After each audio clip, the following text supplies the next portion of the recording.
Bienvenidos y bienvenidas. La Secretaría de Cultura y el Instituto Nacional de Antropología e Historia, a través del Museo del Templo Mayor, se complacen en presentar a ustedes el ciclo de conferencias Tenochtitlan y Tlatelolco a 500 años de su caída, complementario a la exposición temporal con el mismo título. Agradecemos la presencia de todas y de todos.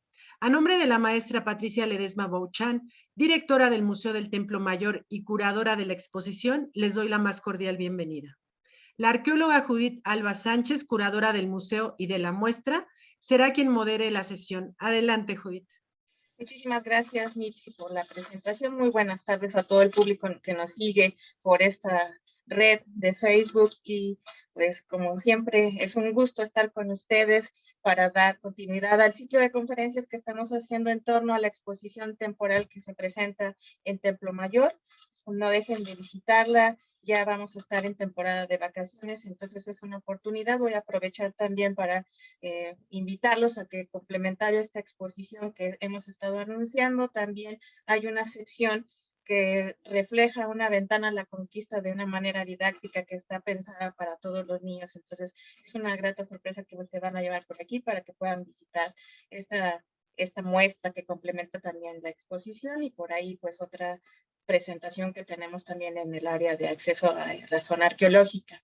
Voy a darle muchísimas gracias a la bienvenida a la doctora Diana Magaloni. Muchas gracias por aceptar esta invitación.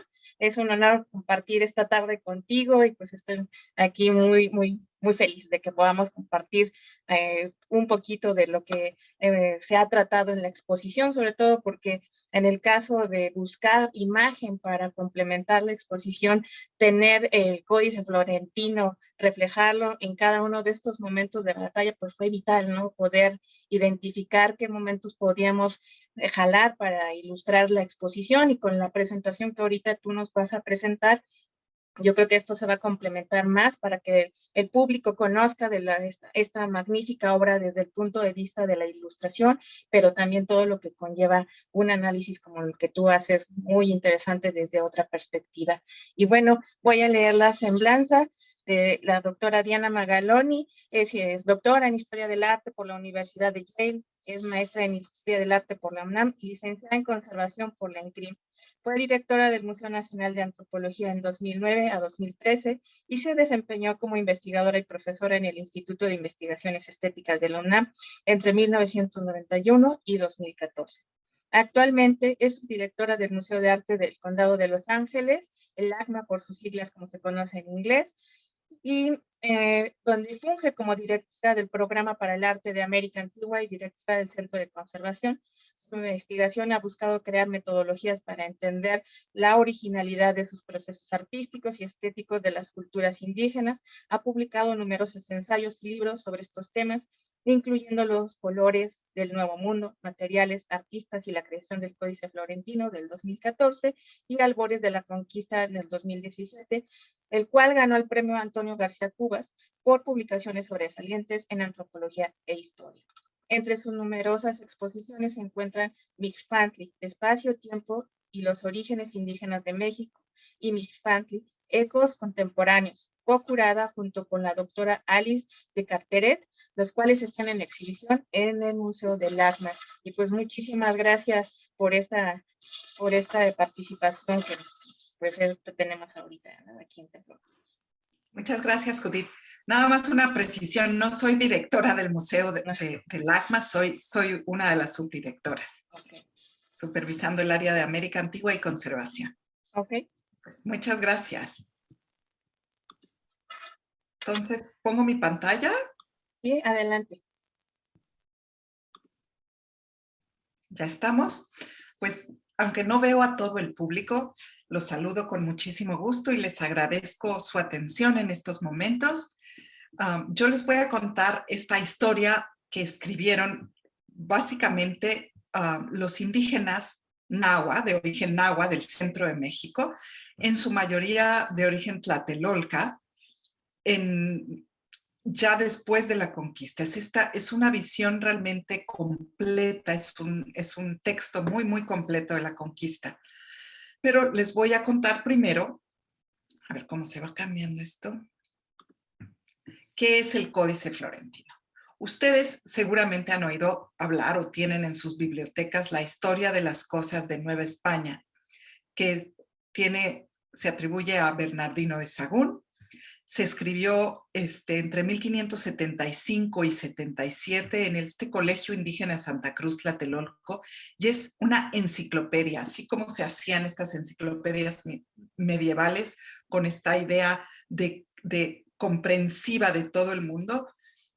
Un grupo de sabios y pintores nahuas, junto y auspiciados por Bernardino de Sahagún, escriben esto que hoy llamamos el Códice Florentino, porque se encuentra en Florencia. Los Medici lo protegieron de la Inquisición española y gracias a ellos sobrevive, así es que el hecho de que esté en Florencia es una parte importante de su historia. Este es Bernardino de Sahagún y estos son algunos de los que yo considero los retratos de los Nahua Tlamatinime, o sea, los sabios, y los 22 pintores que faltan, pero Sahagún sí menciona estos nombres: Antonio Valeriano, Alonso Bejarano, Martín Jacobita, Pedro de San Buenaventura.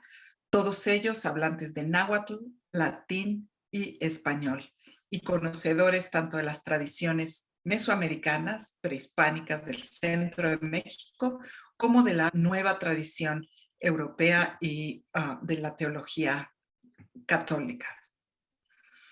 El Códice Florentino, como vieron, tiene 12 volúmenes. Estuvo escrito a mano en columnas paralelas en náhuatl y en español en 2000 folios. Cada folio tiene un verso y un reverso. Entonces, lo que sucede es que son 4000 hojas escritas a mano y 2686 pinturas dibujadas así a mano con tinta y coloreadas. El estudio que yo hice del Códice Florentino fue entenderlo como una obra de arte, cómo estos tres textos, el náhuatl, el español y el visual, se interrelacionan y cómo se hicieron estos libros. Nada más para su información, el libro 1 es el libro de los dioses, el libro 2 es el de las ceremonias, el 3, el origen de los dioses, es un libro de mitología de cómo se crearon las cosas. El libro 4 es el calendario, el Tonalpohualli, de 260 días. El libro 7 es un libro muy importante porque es una nueva perspectiva náhuatl acerca de la astronomía, vista desde la nueva astronomía europea basada en Ptolomeo, mirando hacia el pasado. Entonces es como volver a entender el cosmos. Los reyes y los señores del centro de México, de varias de las linajes, es un libro histórico. Libro de los presagios, que es un libro quinto que Sahagún no le dio demasiada importancia, pero que hubiera constituido una especie de libro de sueños. La retórica y la filosofía moral, que es el libro que en náhuatl se llama los Huehuetlatoli, los cantos de los antiguos, es la sabiduría acumulada.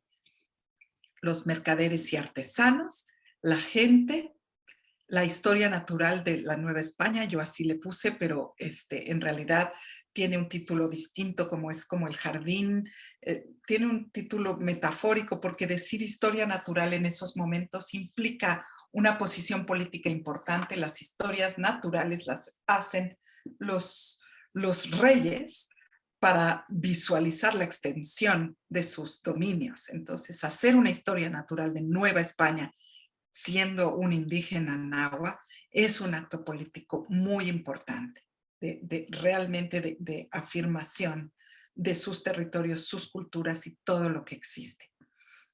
Y el libro 12, que no es enciclopedia, no es una entrada enciclopédica, sino que es un libro histórico, que es un relato escrito y visual, escrito en náhuatl, visual y traducido como todo el Códice Florentino al español, y es un libro que tuvo una controversia muy grande en su momento. Sahagún se tuvo que arrepentir de haberlo auspiciado y de haber propiciado que se escribiera, y en 1585 escribe un libro arrepintiéndose de él y dando una visión más bien centrada en la visión occidental, en la visión española de la conquista, que ve y mira todo como un acto providencial donde Moisés es Cortés, etcétera, ¿no? Pero bueno, las fechas del Códice Florentino. En 1540, Sahagún establece este método donde da cuestionarios a los grandes, a las comunidades indígenas del centro de México. Se reparten estos cuestionarios, los grandes, los abuelos los miran y están de acuerdo de respondérselos, pero le responden todo en pinturas. Entonces, Fray Francisco Toral comisiona esta lengua escrita en mexicano, como se decía entonces el náhuatl. En 69 está ya hecha esta historia, que empieza en el 40, se reparte por todos Sahagún la manda a sus colegas franciscanos, que dicen que la van a revisar, pero se la quedan y no se lo regresan. Y en 575, Fray Francisco de Sequera, que es el nuevo comisario de los franciscanos, logra pedir y reunir todos esos manuscritos y consigue el dinero para comprar papel europeo y pasar todo eso que está escrito y estudiar esas pinturas y pasar todo a limpio, y se ingresan los pintores, los 4 grandes sabios y Sahagún en el Colegio Santa Cruz, Tlatelolco, que es este colegio indígena, es una universidad, a escribir. Están escribiendo el libro 11, este gran equipo, ya hacia 1576. Miren las hermosísimas imágenes, el detalle de estas miniaturas, que son miniaturas que tienen una tradición ya renacentista, esas montañas a lo lejos en azul, como está planteado este estudio de la naturaleza, esta imitación de la naturaleza como en el Renacimiento, pero pinturas que a su vez tampoco han dejado la tradición prehispánica, como son este pez mariposa y este pez jaguar, que están en estas aguas sagradas y son completamente simbólicos. Tienen esta cualidad hermosísima de tener unos colores brillantes, transparentes, algunos opacos, y están haciendo esto cuando sucede esto. Sahagún cambia de tercera persona, describiendo a primera persona, y dice que ha muerto muchísima gente y cada día va muriendo más, que él está en Tlatelolco, que es el 8 de noviembre, y que han aumentado los difuntos de manera incremental. O sea, ellos pasan una pandemia como nosotros, es una pestilencia, le llama, en náhuatl se llama Hueycocolistli, y sucede que al final de esta pandemia, esta epidemia de 1576, mueren entre el 80 y el 90% de la población indígena, y solo muere la población indígena. Es importante saber que esta pandemia, el Hueycocolistli, hubiera sido posiblemente no ser tan mortal. Fue mortal porque ya se había desintegrado una red social, una manera de lidiar con la enfermedad que existía en el pasado, y los indígenas para 1575 ya son ciudadanos de segunda clase, por más que estén tratando de no serlo. Este realmente es el proceso de colonización, donde se empieza a desintegrar el mundo prehispánico. Y es en ese momento, y con esa conciencia de pelear con pinturas contra la muerte y la aniquilación de la cultura, que se pinta el Códice Florentino. En ese momento, el mundo, como lo pongo aquí, se torna blanco y negro. Este es un ejemplar del libro 11, donde se hace un recuento botánico de todas las plantas medicinales, y están todas coloreadas con los colores que llevan. Es predominante este verde maya, pero las próximas páginas, a partir de un folio, van a estar en blanco y negro. ¿Por qué? Porque se desintegra esta red. Muchos de los pintores seguramente mueren y ya no hay cómo conseguir los colores. Sin embargo, continúa el libro 11 pintando las piedras preciosas y las flores más simbólicas que hacen parte de las ceremonias. Y como podemos ver, aunque estén en blanco y negro, siguen pintando con metáforas de color. Por ejemplo, el quetzalistli a su izquierda. Pueden ver que hay una obsidiana abajo, una piedra, digamos, que está aquí completamente blanca, y encima de ellas las plumas de quetzal. Esto es el nombre quetzalistli, porque istli es obsidiana, quetzali es quetzal, y entonces están tanto las quetzali como las istli, y se hace el quetzalistli. Pero al mismo tiempo están describiendo físicamente cómo es el color de ese jade magnífico, que es iridiscente, que es profundo, que es como el agua congelada, que es un verde oscuro, que la piedra acaba siendo brillante como la obsidiana y reflejante. Y entonces están pintando con el lenguaje. En esta que es la Xiloxuchitl, que es una planta, es una de las plantas de poder, podemos ver ahí está marcada una catarina. Las catarinas, ¿cómo son? Son rojas y tienen puntos negros en las alas, y podemos ver que estas flores, que son estambres rojos, cuando están maduras, su mielecita hace que las puntas parezcan que tuvieran puntos negros, como una catarina. Lo mismo ocurre aquí con la turquesa roja o con el ámbar, que es el apozzonali, que tiene fuego y agua, porque es transparente como el agua, pero al mismo tiempo tiene el color del fuego y es una piedra de poder porque tiene juntos estos contrarios. Otra de las partes muy importantes del trabajo fue tomar en cuenta a los pintores, porque hay menciones a 4 sabios, a los que mencioné en el principio como coautores de Sahagún, pero hay más, o sea, 2,868 pinturas, y tenemos que decir quiénes fueron estos artistas. Además que en el México antiguo, antes de que llegaran los europeos, la manera de escribir era en pinturas, entonces ser un sabio implicaba forzosamente saber pintar y saber que esas pinturas, tanto material como en su forma, tuvieran el poder que deben de tener las pinturas, de ser las contenedoras del conocimiento.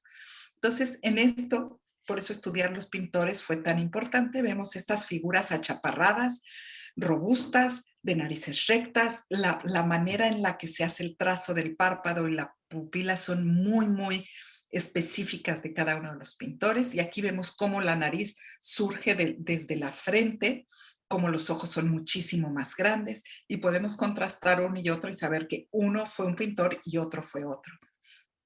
Así fueron las identificaciones de entre ellos, por la calidad de las pinturas y por la cantidad de veces que estos y la importancia de estas imágenes.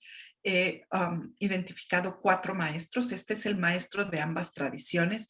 Tienen estos soles que ahora son soles que todos reconocemos como en las pinturas de Amate, ¿no? Hasta en la cerámica, pero es un sol que surge en el siglo XVI. Esta es la primera vez que se pinta y es un sol inspirado en la Crónica de Nuremberg, que es uno de los libros de dibujos, de grabados más importante de ese tiempo. Existe en todo el mundo, viaja por todo el mundo, y en la biblioteca de Santa Cruz, Tlatelolco, existe la Crónica de Nuremberg, por lo cual sabemos que se tomó de ahí. Y al mismo tiempo que inventa este nuevo sol, también sigue pintando como se pintaba en el pasado. Este es el nombre Cuauhtémoc, con el águila que desciende, sentado sobre esta silla tradicional indígena, con la posición encorvada, así, la posición típica de un tlatoani y su corona. Entonces son las 2 tradiciones. Aquí vemos como el sol antiguo con sus 8 rayos se vuelve completamente distinto en la Nueva España.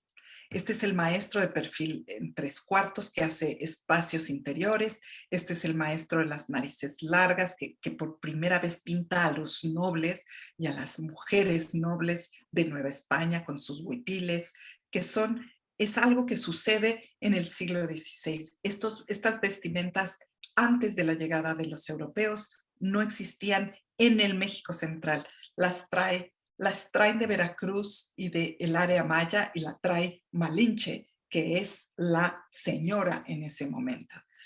Este es un pintor que pinta estas pieles, el de en medio está muerto, los otros dos, yo creo que fue un gran pintor al óleo porque maneja los colores de manera increíble. Y aquí está la tabla de los pintores y como pueden ver, en realidad todo mundo participó de todo, solamente, por ejemplo, este pintor en verde, que es el maestro de ambas tradiciones, es el gran maestro del Códice Florentino. Hay el maestro de las narices largas, que está en el libro sexto, pero en realidad todos están actuando como una corporación donde todo mundo sabe de qué va y cómo va, y no se tienen que decir, ok, tú pintas esta, yo pinto esta. Hay realmente una manera de trabajar todos en grupo y seguramente tienen que venir al colegio e irse a atender a sus familias y volver. Y entonces hay unos que se quedan y otros que se van. Más o menos es esto. Los colores. Hay colores súper transparentes. Son tan importantes los colores que en el Códice Florentino que siguen escribiéndolos en glifos, pues vamos a estudiarlos, me dije yo así. Y entonces, ¿cómo estudiar los colores? Los colores se estudian con análisis científicos y parte de ese estudio es una observación muy minuciosa y muy descriptiva de cómo son las cosas. Esto es, lo ven como son tintas muy transparentes, por ejemplo, ahí en la nariz, donde se equivoca, no se puede recubrir porque es completamente transparente la tinta y el blanco del papel es la luz por detrás de la pintura, pero al mismo tiempo el papel absorbe inmediatamente esa tinta. No tienen poder cubrientes. Estas son tintes. Hay otros con gran poder cubriente, como ese verde maya o azul maya, que como se fijan ahorita quien esté viendo esto, tapa el negro. Aquí, por ejemplo, hay otro importante, esta flor que tiene cinabrio, que es otro mineral, y este color naranja, que es en realidad en la gama de los rojos, es el color minio, el único pigmento europeo en todo el Códice Florentino. Hay en el libro 11 lo que yo llamo un tratado náhuatl de pintura, porque dice de cómo se hicieron todos los colores, ¿no? Y aquí está la cochinilla, el azul matlali, como ven, siempre hay la materia prima en su hábitat y está el modo de fabricarse más un pintor usándolos en cada uno de ellos.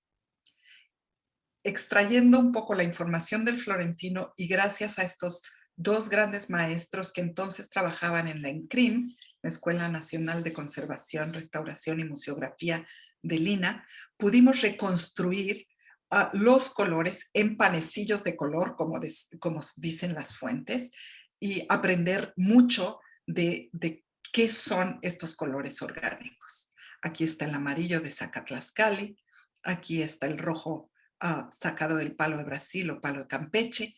Aquí está el índigo piedra sacado de la Indigofera subfruticosa, del índigo.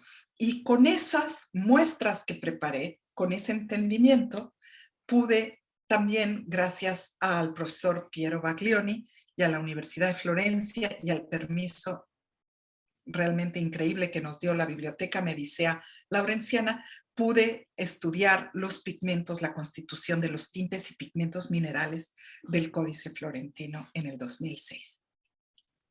Una de las grandes conclusiones o lo que más llamó mi atención fue esto. Hay muchísimas partes del códice que, como esta flor, tienen dos rojos. Por un lado, la cochinilla, el nochestle, y encima de ella el pigmento mineral cinabrio. ¿Por qué? ¿Por qué necesitas dos rojos para pintar una flor? Ahora con esta foto de gran acercamiento uno puede ver los puntos, pero sin el gran acercamiento de la foto microscópica no se podría ver. O por ejemplo aquí, una vez que analizamos por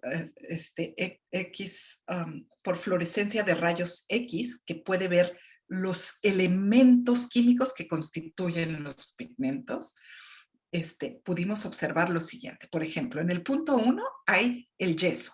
El yeso que, claro, es un color, que es un sulfato de calcio. Está trabajado muy, muy finamente. El pigmento número 2, el azul, es un azul maya que podemos reconocer sus elementos aluminio, silicio y calcio, que son los elementos de una arcilla que se trae desde Yucatán, del área maya, en la que a esa arcilla se la pone a remojar y a calentar con índigo, que es azul, y se tiñe la arcilla como si hubiera teñido el algodón y se forma un pigmento que se llama azul maya, que es muy, muy estable y que se usa en toda Mesoamérica desde muy, muy temprano. El café de este conejito es un café mineral, al contrario de la mayoría de los cafés que son orgánicos, que vienen del Zacatlascali. Entonces, nos está indicando que el uso de los colores es muy específico y que los minerales y los tintes se están usando de forma muy específica. Por ejemplo, todos los colores de flores se usan para pintar las flores. ¿Pero qué son las flores? Se llama esta cosa que se llama el mundo flor, que es el mundo del sol, es el mundo de los guerreros. Las flores crecen con el sol, igual que los insectos. Es el mundo de la vida solar diurna. En cambio, los pigmentos minerales que se obtienen de lugares como los pone aquí el mismo Códice Florentino, una cueva o debajo del agua como es el blanco se obtienen de lugares que en la metáfora del mundo náhuatl es lo que llaman los arqueólogos o los historiadores hoy por hoy el inframundo. Es el mundo del sol nocturno, es el mundo de la luna, de Venus, de las estrellas, es el mundo de la tierra, de su interior. Y son estas dos fuerzas, como está claramente en esta vasija hermosísima mixteca del Museo de Antropología, donde el mundo de la oscuridad, el inframundo acuático femenino, es la tierra de la cual surge el árbol que sostiene los cielos y es la luz solar masculina caliente. Estas dos fuerzas hacen al cosmos, constituyen la creación. Entonces, sabemos, por lo tanto, que pintar en el mundo de los nahuas, cuando se está disolviendo todo porque está la peste, porque están perseguidos por la Inquisición, porque Felipe II en ese momento ha prohibido toda obra escrita en náhuatl, porque están perdiendo fuerza las comunidades indígenas, porque están viendo a su mundo desaparecer, se pinta este códice para que ese mundo de alguna manera se vuelva una semilla de potencia. Ese mundo que se está pintando para que no acabe de desaparecer, y es ese mundo pintado ahí que ha llegado hasta nosotros y sin que ustedes sepan lo ha seguido manteniendo, porque el Códice Florentino es nuestro instrumento de los arqueólogos, de los historiadores, de los estudiosos del pasado mesoamericano, del pasado indígena. Sin él no sabríamos lo que sabemos, no tendríamos, es como nuestra llave maestra. Entonces, en realidad, ese trabajo casi de magia creativa que hicieron los pintores, entonces, en realidad sirvió, en realidad aquí está, pero es muchísimo mejor que lo sepamos y que lo honremos como debemos. Entonces, ahora que ya sabemos el contexto en el que está este libro 12 de la conquista, sabemos y debemos imaginar que el haberlo pintado fue algo muy importante. Es la historia, como ven, esta primer imagen del 12º libro que trata de cómo los españoles conquistaron a la Ciudad de México. Esa imagen no es una imagen de conquista, es en realidad una imagen que podría ser casi bíblica. Con este arco iris parecen los grabados de entonces, de esas épocas. los grabados que están trayendo de Europa. Entonces, al mismo tiempo que es la historia del final del mundo mexica, la primera imagen nos está diciendo, esta es la historia del principio, y es una historia del principio que se liga tanto a la tradición mesoamericana, porque es el final, como al nuevo principio, y se liga a la tradición bíblica y a la tradición europea de los grabados. Entonces, al mismo tiempo sabemos que este libro cuenta una historia que por el tipo de sintaxis y por el tipo de gramática de las palabras en náhuatl, quienes han estudiado este libro consideran que fue la compilación de voces de quienes pelearon la guerra. Es decir, estas voces y estos primeros dibujos sobre los cuales estos se basan son dibujos de la conquista experimentada. Después, en 1575-77, cuando esto se está pintando, esas primeras voces, esos primeros dibujos tienen que ser retomados, ser reinterpretados, y es la segunda fase de este libro, que es la conquista recordada y reinterpretada por los propios nahuas, tlatelolcas, mexicas de Azcapotzalco, nahuas. Y la tercera visión de aquí es la traducción al español de Sahagún, que tiene que reprimir ciertas cosas, que tiene que sustituir ciertas formas de decir y dejar que otras se cuelen al español, y es la versión, digamos, de la interpretación española de lo indígena. ¿Okay? Entonces, el texto por sí mismo tiene un montón de dificultades o de capas de interés.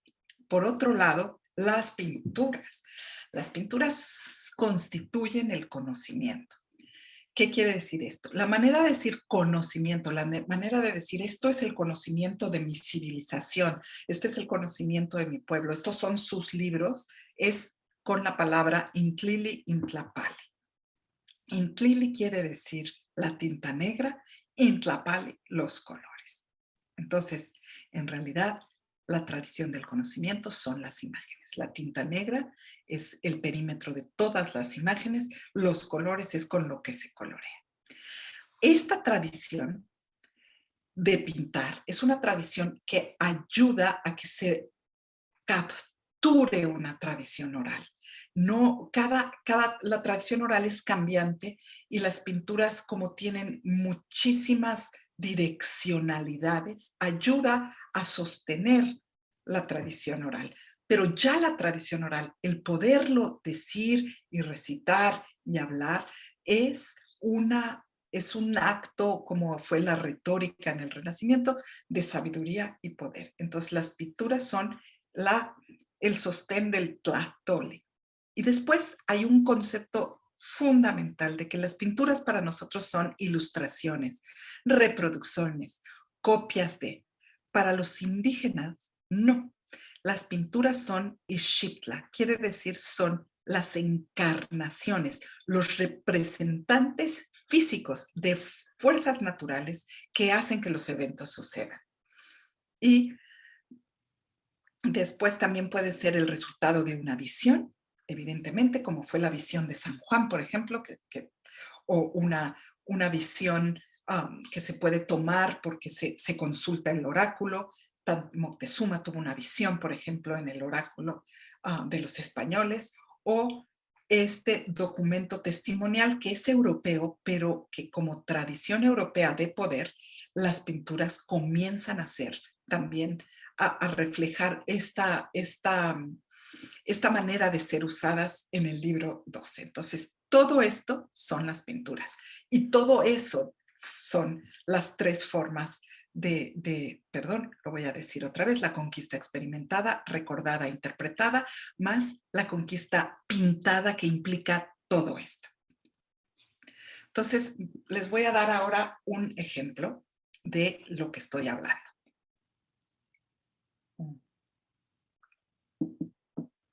Gracias. Estos son los primeros 5 capítulos. Los primeros del 5 al 7 capítulos, que es el primer encuentro. El primer encuentro entre los europeos, entre los españoles y Moctezuma, ¿no?, que manda a 5 enviados, se realiza en la costa del Golfo, en las costas de Veracruz. Y aquí pueden ustedes ver los dibujos que lo constituyen. 1, 2, 3, 4, 5 dibujos. ¿Ok? Vamos a irlos analizando. Vamos a ver el primero. Aquí están las barcas que llegan y ven este gran barco. Ahí pueden ver los distintos 2 tamaños, que es increíblemente claro. Hay 2 tecnologías, ¿no? Pero están en medio de las aguas. Estas grandes aguas del mar es el lugar por excelencia de la creación. ¿Okay? La tierra emerge del mar. Lo que va a quedar siempre, que es el mar, es memoria, ¿okay? Es la madre que es memoria. Dicen los Kogi hoy, ¿no? Entonces es súper importante que esto suceda en el mar. Pero ¿qué sucede? Hay estos 2 grupos, ¿no? Están los 5 emisarios de Moctezuma, están el grupo de Cortés, que es su ejército, Malinche y él siempre sentado sobre esas sillas. Entonces, ¿qué significa que los indígenas quieran regalarle estas joyas y estas vestimentas de los dioses, de 5 dioses, a Cortés? Eso es lo que manda Moctezuma a Cortés. Aquí hay un ejemplo de esta pintura en el libro 4, de cuando se está creando al dios Tezcatlipoca, lo están vistiendo. Entonces, al vestir al dios, se está creando al dios. Y es lo que dice nuestro grande maestro Alfredo López Austin. El Ixitla se relaciona con la noción de Nahuali, que se define por la capacidad de un individuo poderoso de transformarse en otro ser y adoptar su identidad. ¿Ok? Entonces, el que transformen a Cortés en alguno de los dioses es para que puedan conocer qué fuerza es. Es una investigación, no es que le están dando regalos, pero al mismo tiempo, cuando se crea al dios, el dios es una fuerza que al vestirla y contemplarla de esa forma se puede manejar. Esta es la primera gran diferencia que nunca van a ver escrita en ninguna historia europea y que no está escrita en el náhuatl, pero está pintada porque está sucediendo algo que es el contacto con las fuerzas sobrenaturales y la capacidad cognitiva de cómo manejar esas fuerzas sobrenaturales. Todo es en la historia eso, es el cosmos que toca la historia. Es eso, no quiere decir que eran dioses. En realidad Moctezuma también era un hombre dios.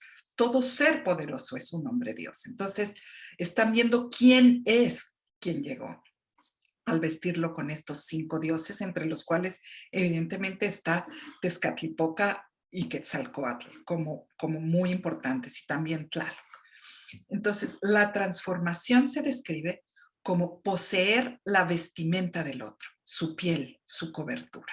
Es decir, las formas importan. Esta estatuilla teotihuacana ya no es un guerrero o una guerrera, en realidad ya es Tlaloc, ¿no? Eduardo Viveiros de Castro, que lleva esta visión que para López Austin es más bien histórica y de los documentos nahuas, la lleva y entiende como definición de las culturas amerindias esto. Todos los seres comparten un mismo espíritu. Claro, es el gran espíritu que llena la vida. Entonces, ¿cómo nos vamos a diferenciar si todos somos uno? Nos diferenciamos por la forma y la vestimenta. Y además podemos intercambiar identidades. No son fijas las identidades. Entonces, este niño en realidad no es un niño en este momento, es una guacamaya. Es eso. El cuerpo se entiende como un tipo de vestimenta y la vestimenta como un tipo de cuerpo. ¿Ok? Entonces, ya entendiendo esto, visten a Cortés. Y en esta imagen, ¿no? Vemos a Cortés de pie, completamente diferente como está sentado, contrástanlo. Está muchísimo más grande, es altísimo. Su sombrero tiene 2 plumas, tiene ya todos los atuendos de los dioses y dice esto: ¿Son estos sus regalos de bienvenida? ¿Piensan acaso así se debe saludar? Y enseguida ordenó a que los tomaran prisioneros, que les pusieran fierros en los tobillos y en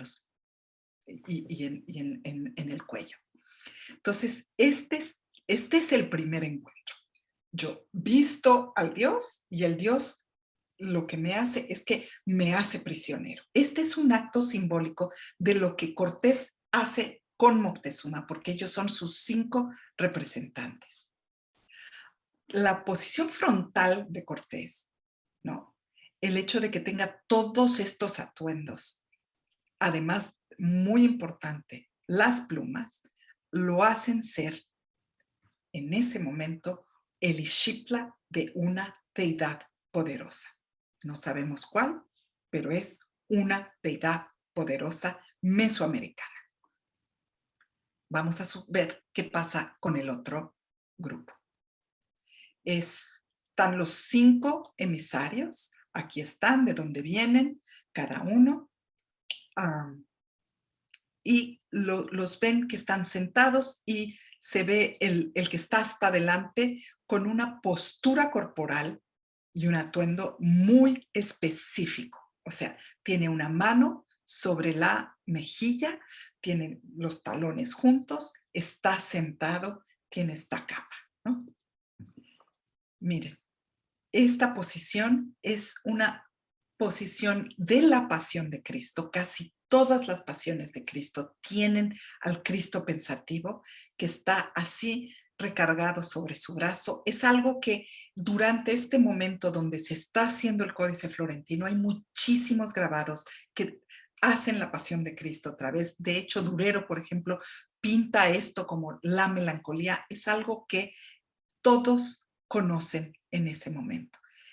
Los representantes de Moctezuma se convierten, además ven que todos tienen barba, se convierten en este momento, es la primera vez que un indígena tiene barba, así, que tiene la barba de Cristo, se convierten en los representantes de la deidad de sus enemigos, es decir, de esta deidad solar nueva que es Jesucristo. Entonces, las imágenes se constituyen como modelos tomados de ambas tradiciones. Y aquí están como cada vez que se va a plantear que Moctezuma tiene un carácter específico, se va a asociar a Moctezuma con Cristo. Aquí vemos como Cortés está asociado con una deidad mesoamericana, con un Ixiptla, y como Moctezuma, a través de sus emisarios, está asociado con Cristo. Vamos a seguir hacia el capítulo 16, donde ya por fin, después de este encuentro, van subiendo desde Veracruz hasta México, pasa todo el encuentro con los tlaxcaltecas, o sea, yo aquí ya me salté, es el capítulo 16, ¿no? Pero llegan por la calzada de Iztapalapa a México. Están ya en la isla y Cortés es recibido de la manera más suntuosa y amable en Xoloco por Moctezuma. Estas son las imágenes. Entonces, vamos a notar algo súper importante. Es la primera vez que Cortés es lampiño, no tiene barba. Está Malinche, al centro, justo al centro, y en una posición frontal como la que ya acabamos de ver anteriormente de Cortés o del Ixiptla de Tezcatlipoca. Moctezuma tiene una barba prominente. ¿Lo miran? Está vestido como el rey mexica que es, con su super capa azul que está hecha de turquesas y plumas de colibrí. Y está también con la diadema, que sería de este mismo azul.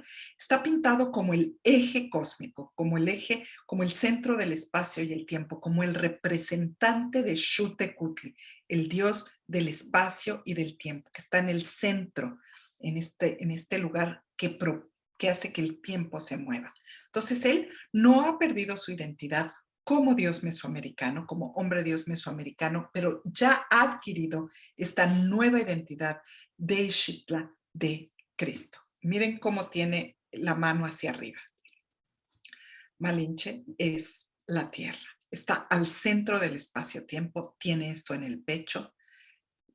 Está además, su falda tiene estos símbolos que son estos rombos con los que se pinta la tierra fértil que se vuelve fértil porque la sangre la fertiliza, la sangre del sacrificio la fertiliza como Coatlicue. Entonces Marina es la Ixitla de la diosa de la tierra. Y aquí está, Moctezuma le dice a Cortés, mi señor, está usted fatigado, ha llegado a su tierra, ha venido a gobernar su ciudad en México. Y Cortés frente a esto le responde que deje que Moctezuma tranquilice su corazón, que no se asuste porque le queremos mucho. Pero entonces lo agarran prisionero en ese momento. Es decir, lo que dice Cortés es un engaño, es como la traición a Jesucristo, es como ese momento donde es el beso de Judas. La dirección de las vírgulas enfatiza que Moctezuma no le está realmente, cuando le dice eso Cortés, que Moctezuma realmente está hablando a los cielos, es casi como perdónalo porque no sabe lo que hace, o sea, él no le responde. Y aquí está, justamente, este es otro de los momentos de la pasión de Cristo, y este dedo que apunta hacia los cielos es este Dios sabe y está omnipresente, Él es mi testigo, es lo mismo que está diciendo gestualmente Moctezuma. Continúa y está ya tomado prisionero, y aquí está exactamente la misma imagen del Ecce Uomo, ¿no? Aquí está el hombre, está el soldado español y está estos dos hombres que acompañan al Tlatoani mexica, que ya está cristianizado y que está comenzando a vivir una historia que va a posibilitar la unión entre Mesoamérica y Europa a través de la pasión de Cristo, a través de esta deidad que viene a llegar a ser el eje del cosmos de la nueva era. Justamente aquí está, esto es la fundación de una nueva era. Esta es una placa de Ahuelican Guerrero que ahora está en el Museo de Arte de Dallas. Y miren, ahí está, la primera montaña del origen que flota entre las aguas primigenias. Ahí está, en la primera imagen de la conquista. No tendrían por qué haber pintado una montaña así con la forma de Altepetl. Está el árbol cósmico olmeca, que es una planta de maíz, que significa que está al centro de los 4 rumbos, que los ven ahí. Y después están las grandes aguas y el cielo. El cielo, que es esta cruz aquí, y que en la nueva imagen de la creación, ese cielo está representado por el arco iris. Aquí está el arco iris en el libro 7 del Códice Florentino, y justamente haciendo el análisis de los pigmentos vemos que hay un rojo mineral, es decir, que ese rojo no es nochestli, no es orgánico, no representa al sol, sino que representa la tierra. Hay el amarillo, que en cambio sí es de una planta, que se llama Zacatlascali, o otra flor, y es orgánico. Después está el rojo europeo minio, que es este color que viene de Europa. Las miniaturas se llaman miniaturas porque tienen minio. Es así de importante el minio para la tradición escrituraria y pictórica europea en libros. Después tiene azul maya, verde maya, que son los colores de lo precioso, y vuelve a tener, ¿no? Están los dos colores, el rojo mineral y el rojo minio, que cierran el arco iris y dicen son las dos tierras, la tierra prehispánica y la nueva tierra europea. El arco iris constituye esta unión entre los dos mundos. Es la materialización de este pacto divino, como en la Biblia. Y ahora que ya sabemos que es la creación de una nueva era, vamos a ver cómo se estructura la historia para volver a trazar el espacio-tiempo. Y es que el espacio-tiempo, toda pirámide mesoamericana es un cronotopo, es un eje del espacio y el tiempo. Siempre tiene sus 4 direcciones y al ser alzada está en el eje. Y están muy orientadas hacia los solsticios. Como se traza, la imagen del cosmos mesoamericano es siempre el espacio y el tiempo unidos en uno. El espacio que tiene 4 rumbos y el tiempo que está hecho por el recorrido del Sol sobre el espacio tiene también 4 estaciones. Una es el solsticio de invierno en su punto extremo en el sur, en el horizonte. La siguiente es llegar al medio y llegar a su extremo en el norte para el solsticio de verano. Y esto ocurre evidentemente en los 2 horizontes, en el horizonte este y en el horizonte oeste, por lo cual son 8 estaciones.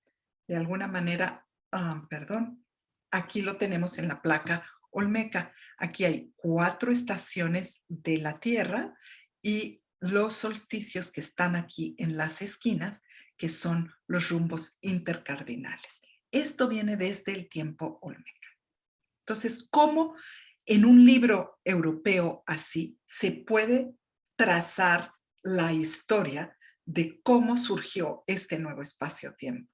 Lo que he propuesto en mi investigación es que la forma de lograrlo fue creando en la manera en la que está escrito una noción de cómo el tiempo divino se relaciona con el tiempo histórico.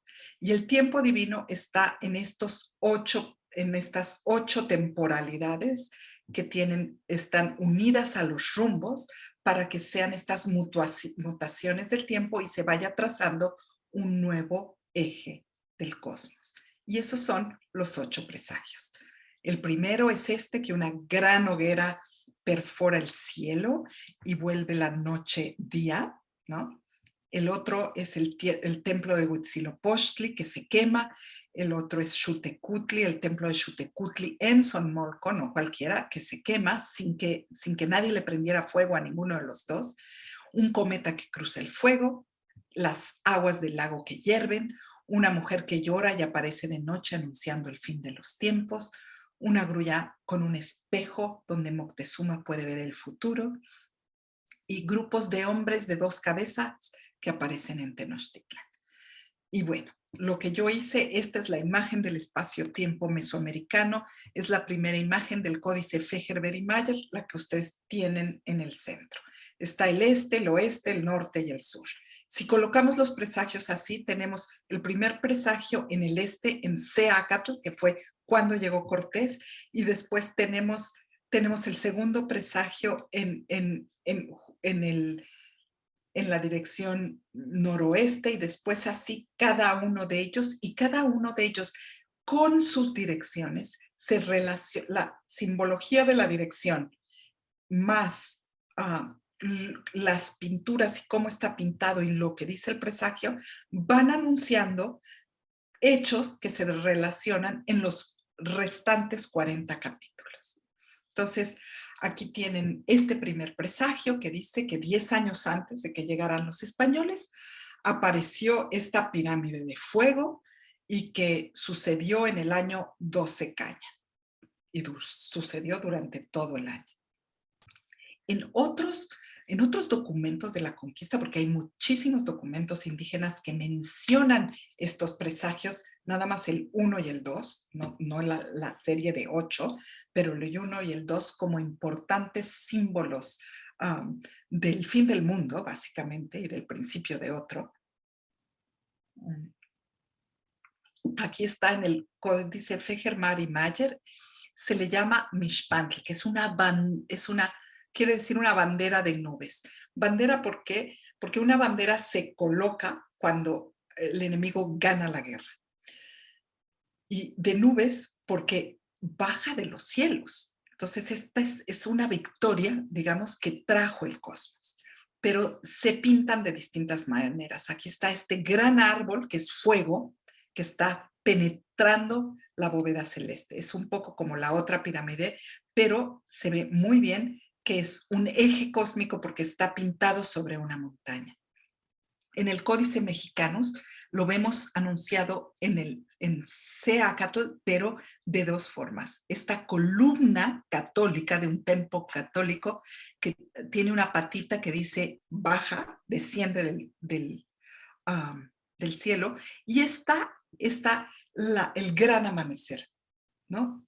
La Tlahuis, o sea, Tlahuis quiere decir que se yergue algo que hace amanecer, que está la tierra con su pirámide de fuego. ¿Lo ven? Esa es otra manera de representarse. Estas son imágenes de una nueva era, algo que cambia completamente el rumbo del tiempo. Es un nuevo eje cósmico que tiene que ver con la religión católica y que rompe, digamos, yergue otra vez, vuelve, después de la guerra, vuelve a subir el cielo que ha colapsado sobre la tierra y vuelve a subir la bóveda celeste para que comience otro tiempo. Ese es el primer presagio. En realidad, anuncia la nueva era. El segundo presagio dicen que el templo de Huitzilopochtli se quemó sin que nadie le prendiera fuego y que ya que estaba quemándose, lo primero que se consumieron fueron las grandes vigas y que entre más se trataba de apagar, más se prendía. Esta es la imagen de la matanza de Toxcatl. La guerra comienza cuando Cortés se va a Veracruz porque los hombres de Narváez lo vienen persiguiendo porque él ha tomado los barcos del gobernador de Cuba sin permiso y llegó a conquistar sin permiso. Y entonces Cortés baja a Veracruz a convencerlos de que se unan a él y lo logra. Mientras tanto, Pedro de Alvarado, traicionando a Cortés de alguna forma, o pues que no, nunca lo dicen, pero parece que sí, les da permiso de festejar a Huitzilopochtli y a Tezcatlipoca, los grandes dioses poderosos mexicas, en la fiesta de Toxcatl. Cierran las 4 entradas a Templo Mayor, entran y descuartizan a los músicos, los guerreros, la gente, a todos los que están en el templo. Es así como de forma verdaderamente traicionera comienza la guerra. Aquí está, que es la tercera imagen, aquí está esta imagen de la masacre de Toxcatl, donde es una imagen del sacrificio de los guerreros. Los vencedores son 5, son 4 en los lados y uno que está tomando el centro, que representan el nuevo sol, y los otros guerreros descuartizados son 9, el número del inframundo. Así es que esta tercera imagen dice los nuevos poseedores del centro del tiempo en Tenochtitlan, los nuevos dioses o hombres solares son los españoles. La tercera imagen, el tercer presagio es este templo de Xutecutli que apenas con una llovizna cae un rayo y le prende fuego. Es decir, inesperadamente, inexplicablemente se prende fuego y se destruye el templo de Xutecutli. Para investigar a Xutecutli tenemos que saber que Xutecutli es el dios del centro del espacio y del tiempo. Xutecutli, cada 4 años, Moctezuma se vestía como Xutecutli y bailaba en Sonmolco la danza del rey, ¿no? Se hacía rey porque Xutecutli le daba ese poder, o sea, él impersonaba, era el sustituto, el representante de Xutecutli en la tierra y tomaba su poder de ser el eje cósmico de Xutecutli. ¿Qué quiere decir que su templo se haya prendido así? Evidentemente que es Moctezuma que muere. Moctezuma es tomado prisionero, como vimos ya en la figura de Cristo. Aquí lo vemos. Lo encuentran después de la primera gran escaramuza que tienen, que logran expulsar a los españoles después de la matanza de Toxcatl. Llegan los Tlatelolca y logran expulsar a los españoles. Es una guerra de una semana, pero fuertísima, y encuentran a Moctezuma y a Izcuauhtzin, que es el señor de Tlatelolco, en el Gran Canal. La fotografía infrarroja lo que nos permite ver aquí es que con colores nos están diciendo que Moctezuma ha perdido su vida, porque si hubiera estado pintado como el gran Tlatoani, esa capa hubiera tenido el color azul maya, y en cambio ahora es parda como el agua del Gran Canal. Moctezuma ha muerto y con eso ha perdido su capacidad de ser Xiuhtecuhtli. Es exactamente lo que dice el tercer presagio. Aquí está el ejemplo de cómo hubiera sido Moctezuma.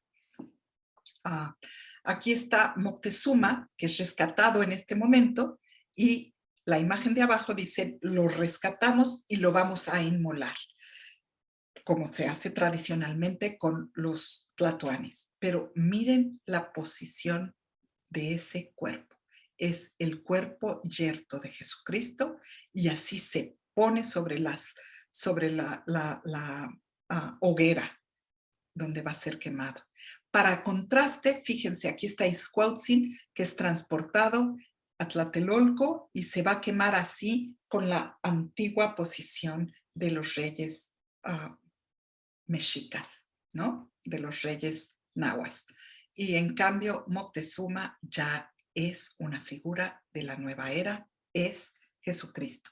¿Qué pasa cuando se quema? ¿No?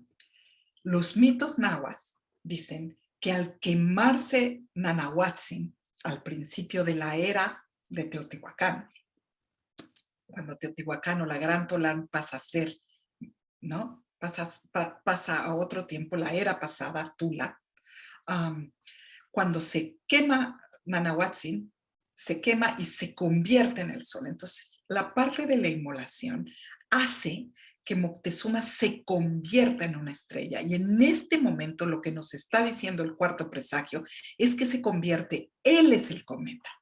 Lo vemos también en esta imagen increíble del Códice Durán, donde Moctezuma está parado como Jesucristo en una tumba. ¿Se acuerdan que a Jesús lo meten en una tumba y resucita al tercer día? Pues esta es la resurrección al tercer día de Moctezuma en un cometa. Y después empieza el cometa a recorrer las distintas direcciones, pero antes que eso llega el agua del lago que hierve. ¿Qué es el agua del lago que hierve? Pues evidentemente es esto.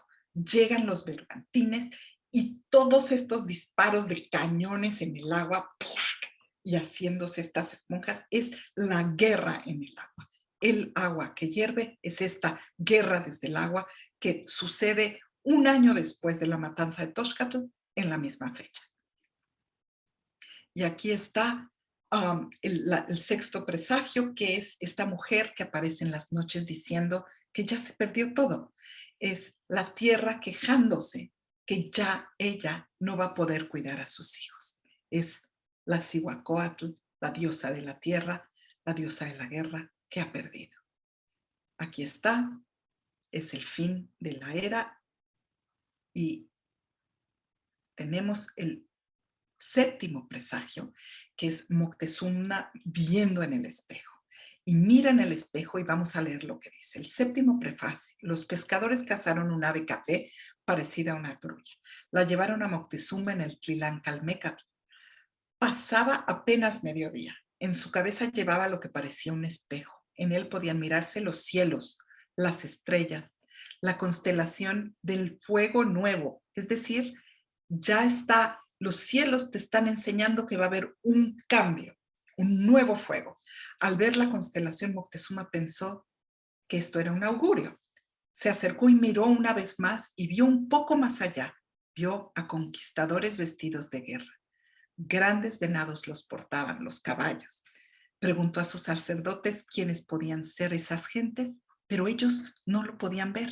¿Por qué? Porque Moctezuma es el único que puede ver la nueva era, el único que puede leer que lo que está sucediendo es lo que está escrito en este nuevo libro, que es la Biblia, que es que está llegando el apocalipsis a Tenochtitlan, que es el final de la era. Y aquí está, el apocalipsis está pintado así, llegan literalmente los 4 jinetes, se toma el centro y se acaba la historia mesoamericana para que empiece una nueva historia mesoamericana europea. Y entonces aparecen seres de 2 cabezas. ¿Quiénes van a ser los seres de 2 cabezas sino nosotros, que estamos viendo al futuro y al pasado, que somos españoles, pero que somos indígenas? Y entonces así llega el 4º presagio, que aparecían grupos de gentes, porque así dice, que aparecían, pero el único que los podía ver era Moctezuma. Cuando alguien más trataba de tomarlos, no se podía. Y eso es todo. Podemos hablar ahora de preguntas. ¿Quieren que deje de mi pantalla?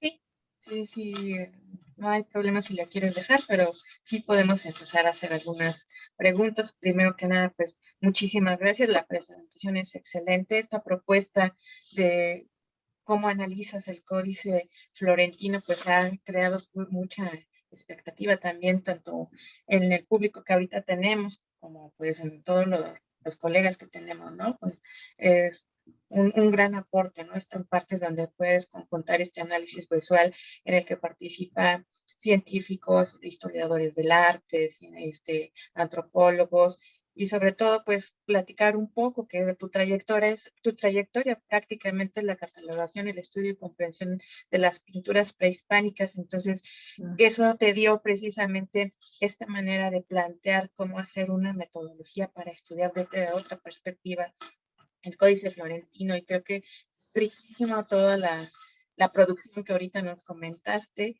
Y bueno, quería a lo mejor empezar con una pregunta, a lo mejor un poco sencilla, pero creo que es básica. Entonces, en general, en este estudio que tú haces, con toda la experiencia que traes de los análisis de pintura mesoamericana que ya tienes, ¿ves que sí siguen esta misma, en algunos casos, ¿no? Por el tipo de pigmento que nos hablan, los tipos de minerales, siguen este mismo proceso técnico de pintura mural, pero ahora adaptado en los códices? Es que la simbología de los materiales en el Códice Florentino está muy contextualizada al momento. Casi todos los libros prehispánicos, los libros sagrados tonalpohualis, están hechos con pigmentos vegetales, con pigmentos, perdón, de plantas, no se dice vegetales, con pigmentos de plantas e insectos y flores. Casi ninguno tiene minerales. Por ejemplo, el que sí tiene, y yo creo que es una tradición mesoamericana colonial, el Códice Florentino, y tiene el Cruz Badiano, lo mismo. En el Cruz Badiano todas las flores están pintadas con pigmentos de plantas y todas las raíces son minerales. Entonces ahí lo tienes clarísimo. Es un momento de recrear el mundo. Se han quemado todos los códices. Antes, los códices se pintaban con pinturas de flores solamente porque es este mundo flor, este mundo, ¿no?, de estas deidades. Las pinturas murales, en su mayoría, si no sobrevivirían, son con minerales. Entonces, yo creo que la simbología del color que encuentro en el Códice Florentino pertenece al Códice Florentino y no es muy extendible a todo lo demás. Creo yo que lo que sí es extendible a todo lo demás son los conceptos detrás de esto, que es el concepto de Xiptla, es decir, los dioses existen porque los materializamos a través del ritual, y parte del ritual es el arte. Los dioses no existen de por sí, existen a través del sacrificio. O sea, principios así, que son los principios de la cosmovisión prehispánica, aunado a que eso se puede probar materialmente con estos colores, se junta así, pero no podemos hacer como una conclusión extendible a todo. ¿Crees que que es como una especie de mensaje semántico a través de la pintura, tiene esta intención por parte de ahora la Ajá. gente que está estudiando o que se está preparando en la escuela de Tlatelolco, tienen este código náhuatl porque ellos lo tienen que ver reflejado y a la vez pues se les está enseñando también los códigos que son este nuevo mundo, pues Lo tienen que ¿sabría? aprender porque ya son los sabios de la nueva era. Lo tienen que aprender, hace parte de su propia tradición. Esta idea del el colorizado que tenemos nosotros, nunca, no creo que haya sido su visión jamás. Ellos jamás se dieron por vencidos, ellos siguieron siendo fieles a sí mismos en un nuevo tiempo. Entonces, como es muy importante que esta visión de los vencidos deje de ser, porque no se puede crear una enciclopedia como el Códice Florentino con esa visión. Tiene que ser una visión absolutamente propositiva. Y lo que sí creo es que mucho de esto no lo tiene como consciente, para nada lo tiene consciente Sagún, y lo tienen que ocultar, porque son actos realmente sagrados, rituales, para que su propia identidad y tradición siga vigente. ¿Cuál sería la intencionalidad entonces de tener esos mensajes ocultos? De hacer que este mundo sobreviva porque se estaba destruyendo. O sea, es un momento donde Felipe II prohíbe toda obra escrita en náhuatl. ¿Te imaginas la fuerza que tenía todo lo que habían escrito en náhuatl? Hay tanto escrito en náhuatl. Toda obra indígena escrita en idioma indígena está prohibida y perseguida por la Inquisición. ¿Te imaginas la afronta cultural que es esa? O sea, no es la conquista, es Felipe II en 1576. Es el Cocoliztli, el Güey Cocoliztli. Hoy por hoy, las investigaciones de Alberto Díaz Calleros en Stanford han comprobado, súper probado, que el Güey Cocoliztli era una enfermedad que existía en el pasado, que los tlatoani tenían manera de abrir los graneros, salían a alimentar a la población y había las redes sociales y la responsabilidad del Estado por preservar a la población y que no todos murieran. Lo que pasa en 1576 es que la corona realmente no cuida a sus súbditos indígenas. Entonces, esa desintegración es ahí, esa es la conquista. Y tenemos que contarnos esa historia y dejar de contarnos esta visión ¿no? De Cortés y los vencidos. No, es el sistema colonial, que es un sistema de la modernidad que hoy llega al capitalismo como lo conocemos, pero que inicia entonces, la que destruye el mundo, y el Códice Florentino es una manera de luchar contra eso.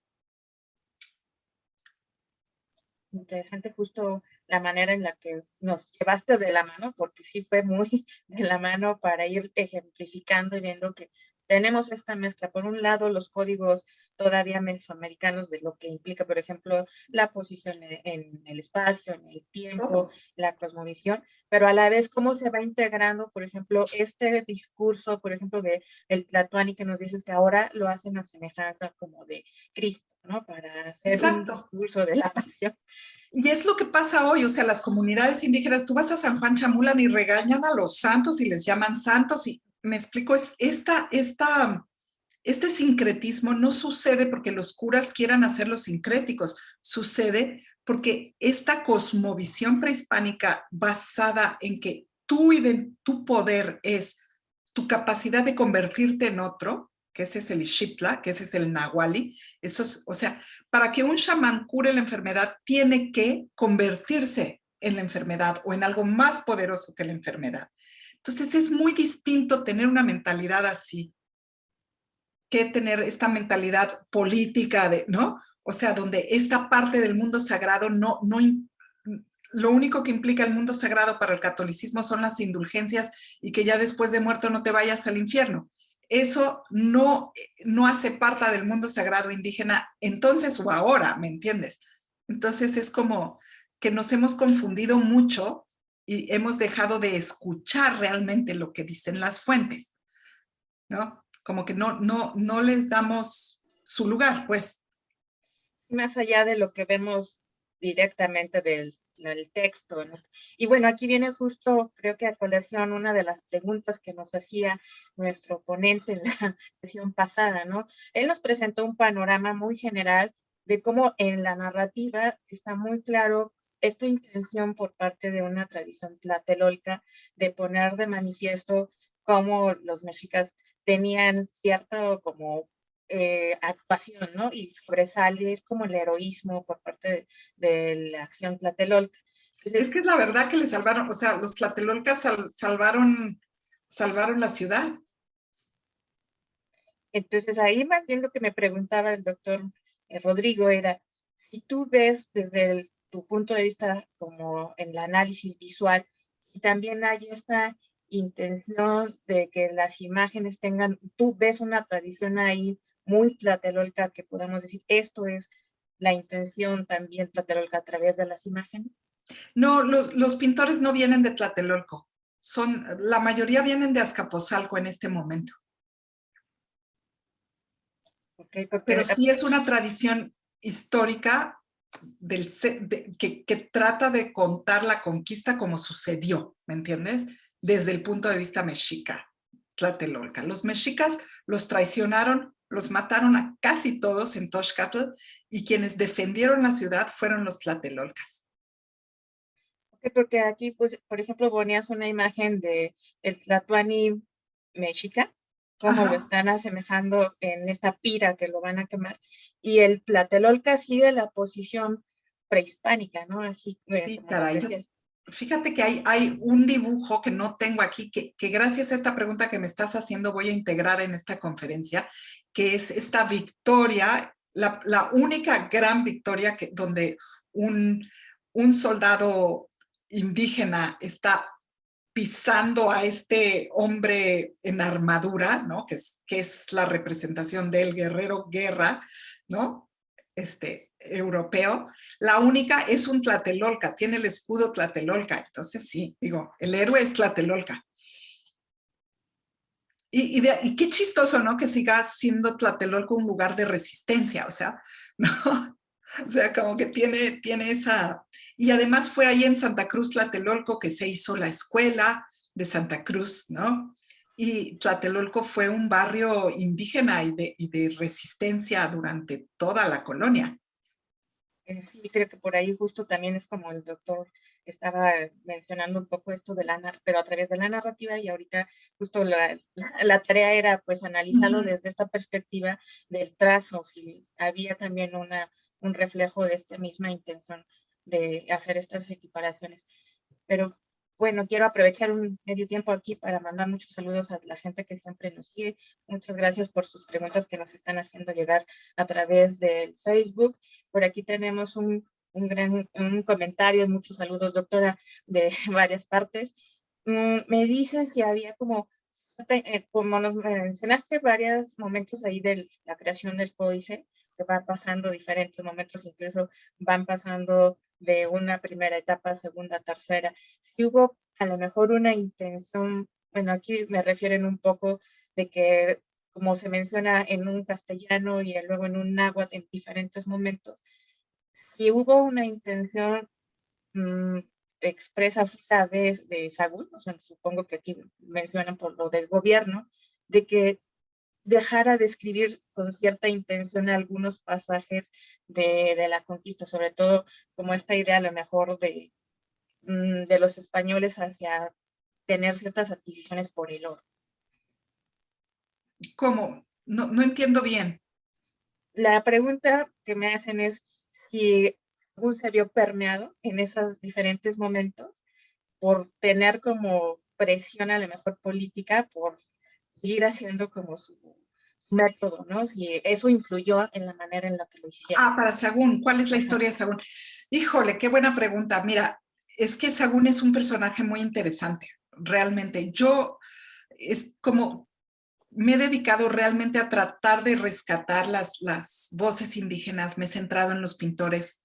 De hecho, traté un poco de olvidarme de Sagún, porque cada que oíamos la historia general de las cosas de Nueva España, decíamos Sagún dice, Sagún dice, Sagún. Entonces, me parecía a mí importante rescatar las voces indígenas y no me he metido realmente a ser una estudiosa de Sahagún. Mi impresión, pero no es así como no me consta, ¿no? Lo siento. Yo creo que Sahagún, como buen fraile franciscano, como un hombre de fe, realmente creyó que su trabajo iba a ayudar a la conversión, ¿no? Y lo dice clarísimo en los prólogos. O sea, en 1575, cuando se están escribiendo esos prólogos, dice, esto es como el médico que quiere curar una enfermedad y no sabe los síntomas. Entonces, mi libro, una enciclopedia de síntomas. Al mismo tiempo, no lo creo que se lo haya creído. Yo creo que entre más conocía los síntomas y entre más vio la evolución de la colonización, más se desilusionó de la actitud cruel de los encomenderos, de los colonos, la ignorancia, esta lucha por el poder, este hacer que es parte de toda la historia de las Américas, ¿no?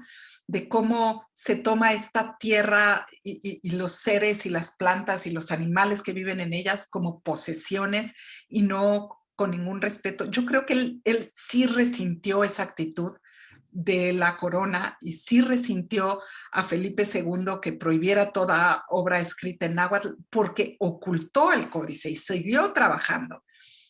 Entonces, él tomó un gran riesgo, pero ya para cuando están en 1575 haciendo el códice, Sahagún tiene una firma en uno de los folios, creo que es en el libro sexto, y uno puede ver que ya su mano tiembla tanto que no puede firmar. O tiene Parkinson o está viejito. Va a vivir más tiempo, pero él ya dio su vida porque este trabajo saliera a la luz. Él es uno de los indígenas, en este sentido, de los nahuas, que en la pandemia está dando su vida por el Códice Florentino. Y entonces, de alguna manera, tuvo que haber estado ya enfermo, ya viejo, ya dictando alguna de las cosas y confiando 100% en sus 4 gramáticos a los que menciona. Entonces, esa es mi impresión de haber visto el Códice Florentino, de haber visto esa firma, de conocer otros documentos. Eso es lo que creo que sucedió ya en la hechura del códice, en ese tiempo, que la premura de la muerte hizo que muchas cosas pasaran y que él no parara, digamos, no censurara muchas de las cosas que pudo haber censurado, si hubieran sido otras las circunstancias. Pues efectivamente todavía hay como que esas dudas, ¿no? De qué tanto y qué tanto hace el trabajo de Sahagún, que pues ahí es otro tema como para poder hacer otra presentación. Aquí nos mandan un comentario, Rafael Escalante. La línea de investigación a través de la técnica de los materiales y su aplicación en los códices nos da unas lecturas sorprendentes en la coherencia entre símbolo y mito. Del discurso en las imágenes y las connotaciones de los pigmentos en el colorido que utilizaron los tlacuilos, artistas prehispánicos. Un hallazgo filtrado por los antropólogos, historiadores y multidisciplinarios. Muchas felicitaciones, doctora. Muchas gracias. Pues yo creo que eso me uno yo también a la felicitación, porque realmente sí, el trabajo que nos presentas es súper innovador y pues por supuesto que nos dejan ahí más preguntas para seguir adelante, pues buscando, ¿no? Más líneas de investigación. Gracias. Cuando nos mencionabas que también había una especie como de organización del gremio en donde seguramente había un maestro que era el que los estaba supervisando, ¿cómo llegan a hacer el empate de todas las hojas? De las fojas de quién pinta la mejor uno, otro y otro. Mira, la verdad es que siempre que he trabajado, por ejemplo, no sé si han oído esta cosa de los frescos, ¿no? En Teotihuacán. O sea, el fresco es una técnica que es un reto enorme. Entonces, por ejemplo, Miguel Ángel ponía una cosa que se llama una giornata. Giorno es día, entonces en un día podía yo pintar X, ¿no? Y es esto. Y al día siguiente pinto otra giornata. Y se ven las marcas de una línea donde se pone lo nuevo y está esta unión entre lo viejo y lo nuevo. El fresco siempre tiene esas uniones porque tiene que mantenerse la cal fresca, húmeda, suficientemente húmeda, para que capte el pigmento y haga esta capa cristalina que va a ser una capa permanente de color. Y entonces si se seca no sirve. Entonces mientras está húmeda puedo. Cuando yo estudié la pintura mural teotihuacana, estaba yo como loca buscando jornatas o pontatas, ¿no? Así como, ¿dónde está la unión? No encontré una. Entonces decía yo, ¿pero cómo? Tienen maneras tan impresionantes de trabajar como la idea del individuo artista, no existe. Existe una escuela cohesiva donde el cuerpo es esa comunidad de pintores y saben trabajar juntos de una manera increíble. O sea, el chiste es que este gremio, tú perteneces a tu gremio, hace esas pinturas perfectas. Lo mismo sucede con el florentino. Yo me imaginaba como en las tradiciones medievales que íbamos a encontrar al pintor A de todos los rectos, al pintor B de todos los versos. No hay una vez que eso suceda. Todo mundo sabe de qué, o sea, supongo que exactamente saben el tono de color, el tipo de simbología, como que lo discuten, lo hacen, se reparten las hojas, las ponen, la ponen. Es más importante que quede eso bien hecho a quién hace qué.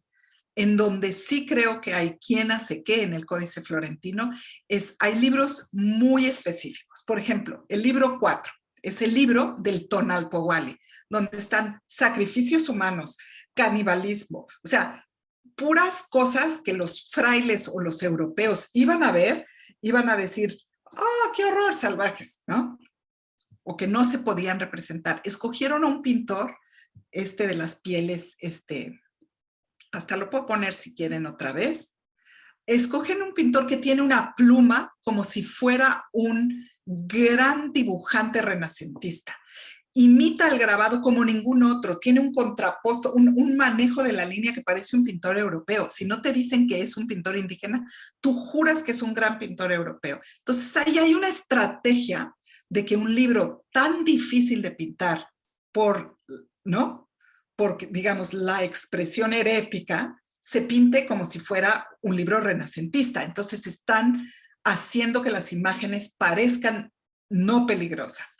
Pero también está, por ejemplo, toda esta nueva interpretación del libro 7 o sea, la constelación Mamahuatzí y los cometas y la luna y el sol iban a ser vistos ahora con los conocimientos astronómicos de Ptolomeo. Entonces hay que entender la astronomía ptolomeica, entender la astronomía prehispánica y pintar un libro donde se junten dos. Tiene que ser alguien que realmente entienda eso, quien está pintando eso.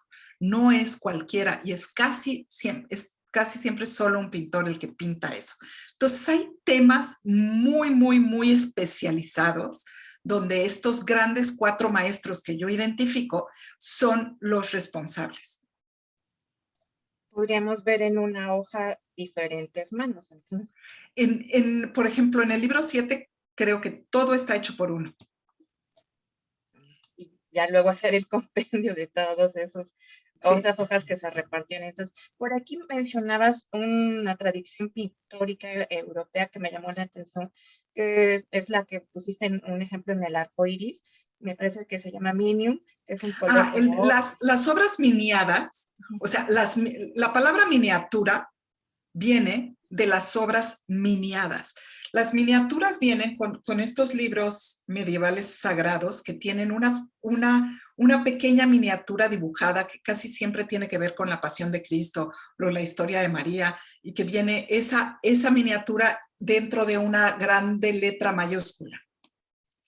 Eso se llama miniatura y viene por la palabra minio. Entonces, el pigmento rojo minio que hay en el Códice Florentino es un sustituto o es un representante de la tradición escrituraria pictórica medieval renacentista europea. tintas se utilizan, aparte de que vi que en el arco iris tiene una intención como cuando pintaban las letras capitales, un margen, o es libre solamente? Es libre, o sea, ellos están pintando un arco iris, pero lo hacen un símbolo material y físico de la nueva era, donde ya hay, es la única parte en el florentino donde ves que los dos pigmentos rojos interactúan de esa forma.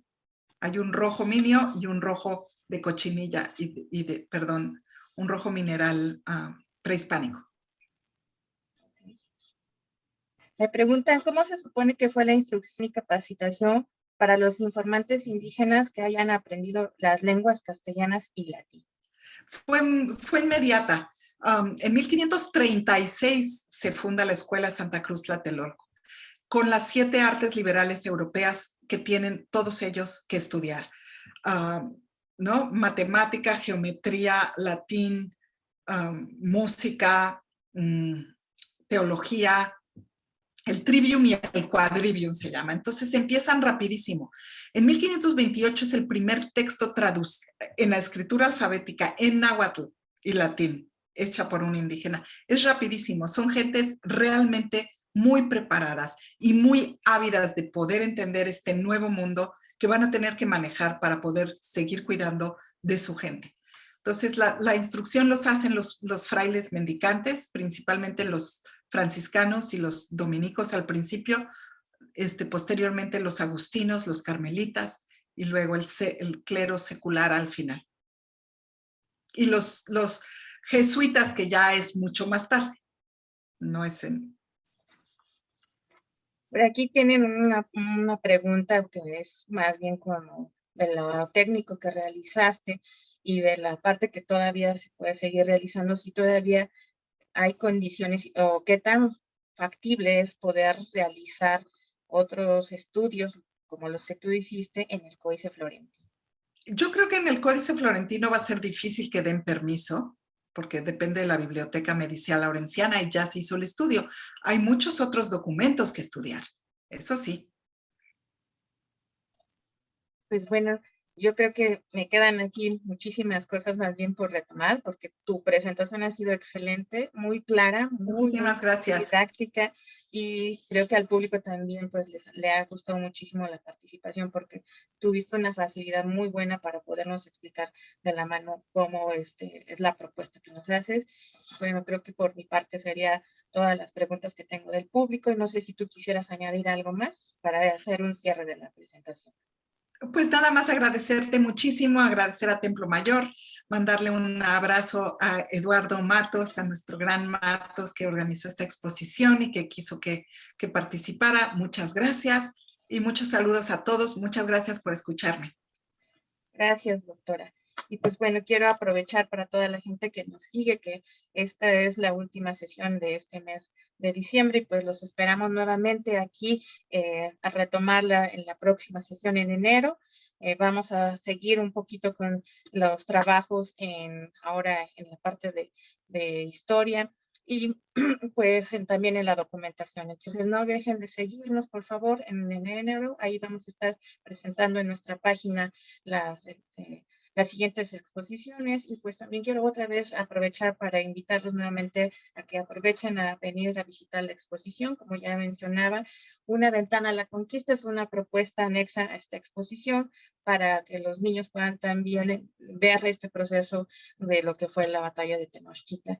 Y pues anexo también en la nueva parte del vestíbulo tenemos una pieza excepcional que fue recuperada por el equipo de salvamento arqueológico para que también ustedes puedan ver esta exposición temporal. El museo está abierto todos los días, excepto los lunes y los jueves, y es en un horario de 9 a 5. Muchísimas gracias por seguirnos, muchas felicidades a todos y muy buenas fiestas. Gracias.